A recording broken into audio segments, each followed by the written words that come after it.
Americans have been lied to about how expensive it is to travel overseas. And I'm not just talking out of my you know what, I've got proof. In order to demonstrate this, I'm going to use the most obvious metric I can think of: how much it would cost for me to go to round two of the MotoGP Championship in Portugal, and how much it would cost me to go to round three in Austin, Texas. And I thought this was a good way to compare and contrast because I have actually been to MotoGP races at both of these circuits. So let's first do the rundown on Portugal. And right out the gate, this is the sticker shock. This is what gets most Americans tripped up.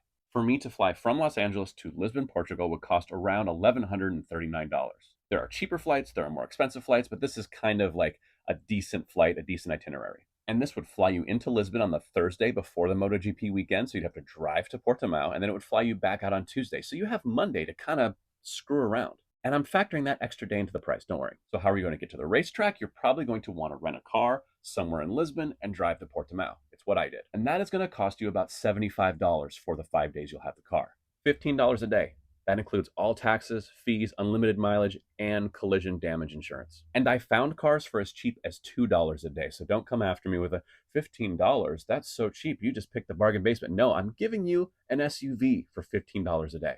Next up is hotel costs. Now, a decent hotel in Portimao or Lagos, which is right near about 20 minutes from the track, is going to run you about $652 for the 5 days. And this isn't a dump. As you can see from the map, there are places that are more expensive, there are places that are cheaper. And this is where I stayed when I went, and that was the view from my balcony. It's not too shabby. And again, Lagos is only about a 25-minute drive to the racetrack. It's about the same as staying in downtown Austin and driving to the track at Coda. And last but not least, we have tickets to the event. Now, in Portugal, there's a lot of different grandstands. Some are more expensive, some are cheaper. The middle of the road kind of price I found was $113 for the entire weekend. Friday practice, Saturday qualifying and sprint, Sunday race day. So grand total, what you're looking at after hotel, tickets, flight, rental car, everything is $1,979. Not a bad estimate. So let's move on to Texas. Now, granted, flying from my home in LA to Austin, Texas is a lot cheaper than flying to Lisbon. It's $279. And I don't do Spirit Air, I don't do Southwest. So yes, you could go for cheaper, but it's only going to save you like $100. And yeah, I've got the American miles I need to make up. Now getting to the track. Also, just like Portugal, you're probably going to want to rent a car. Austin, Texas is not the biggest public transit town. I'm not saying there are zero options. I'm just saying there are not very many. Renting a car in Austin that was comparable to what I gave you in Portugal is going to cost you about $64 a day. That includes taxes and fees, but no collision damage insurance. So that's going to be a total of $371. And keep in mind, you're renting it one less day than you are in Portugal. I'm giving you an extra day to go back and forth when you go to Portimao. Now, the hotel is where it kills you. Staying downtown Austin, where you're going to want to stay, no one wants to stay out by the racetrack in the middle of nowhere, is going to cost you about $1,308 for the 4-day stay.